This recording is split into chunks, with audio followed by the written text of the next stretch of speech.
अगर आप ये सोच रहे हैं कि सडनली किसी कारण से आपकी डेथ हो जाती है तो आपके बैंक अकाउंट में जो भी पैसे रखे हुए हैं वो नॉमिनी को मिल जाएंगे, तो आप गलत सोच रहे हैं। जो आपके बैंक अकाउंट में पैसे हैं उसमें नॉमिनी को 1 रुपया नहीं मिलने वाला है। ऐसा इसलिए क्योंकि सुप्रीम कोर्ट ऑफ इंडिया का जो लेटेस्ट जजमेंट आया है उसमें स्पष्ट रूप से ये कहा गया है कि जो नॉमिनी होगा वो आपके बैंक अकाउंट का बेनिफिशियरी नहीं होगा, यानी कि आपकी डेथ पर नॉमिनी को पैसे ट्रांसफर नहीं किए जाएंगे, उसे हक नहीं दिया जाएगा।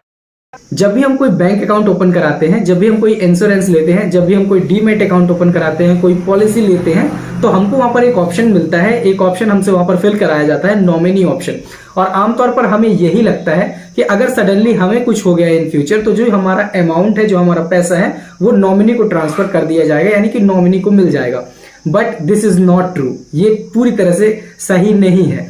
नॉमिनी आपके पैसों का हकदार नहीं होगा और नॉमिनी को आपके पैसे नहीं मिलेंगे। यह भी लेटेस्ट जो कानून है, जो जजमेंट आया हुआ है, उसकी डिटेल में इंफॉर्मेशन आपको पता होनी चाहिए कि अगर आपको मृत्यु हो जाती है तो आपके पैसे जो है वो नॉमिनी को नहीं मिलने वाले हैं।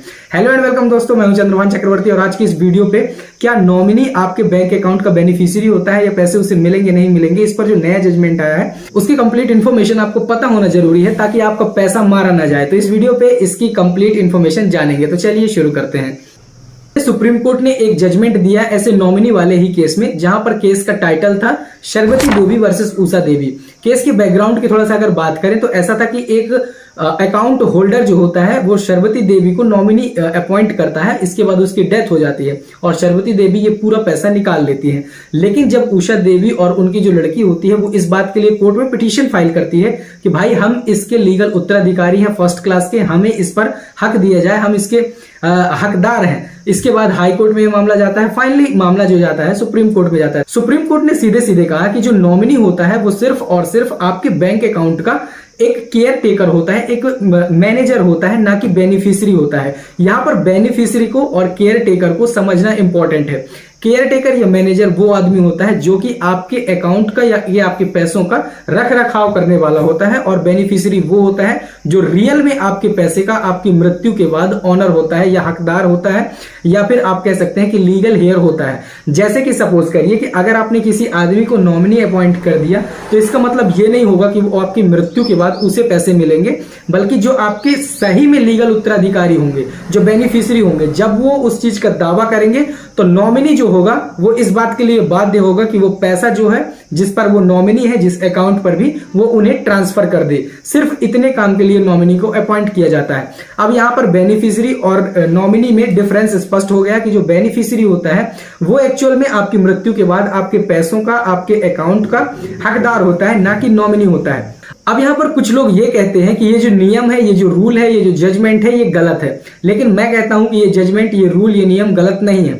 ऐसा इसलिए, मैं आपको एक एग्जांपल से समझाता हूं। सपोज करिए आपने किसी अपने बैंक अकाउंट में आपके 3 बेटे, एक पत्नी आपकी है, उसके 3 बेटे हैं आपके, एक लड़के को आपने नॉमिनी अपॉइंट करा दिया।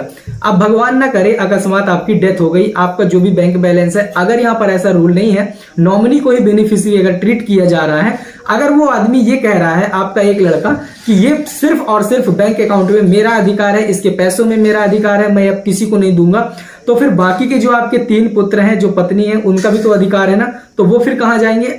इसलिए इसको लाया गया कि जो नॉमिनी होगा वो सिर्फ मैनेजर होगा, केयर टेकर होगा, बेनिफिशियरी भी हो सकता है, लेकिन वो ये क्लेम नहीं कर सकता कि पूरी तरह से वही बेनिफिशियरी है। फर्स्ट क्लास के जितने भी उत्तराधिकारी होंगे वो उसके बेनिफिशियरी कहलाएंगे। तो यहां पर आपके तीनों बच्चों का, आपकी बीवी का भी तो उस पैसे पे हक है। कल के दिन अगर आपका वो लड़का जिसको नॉमिनी अपॉइंट किया गया है बदल जाता है तो फिर उनको क्या मिलेगा? वो तो सिर्फ वही रख लेगा ना। इसलिए इस कानून को लाया गया। हालांकि इसके कुछ अपवाद भी हैं, जैसे कि इंश्योरेंस अमेंडमेंट एक्ट में जिसे नॉमिनी अपॉइंट कर दिया जाता है सिर्फ वही उस पैसे का हकदार होता है।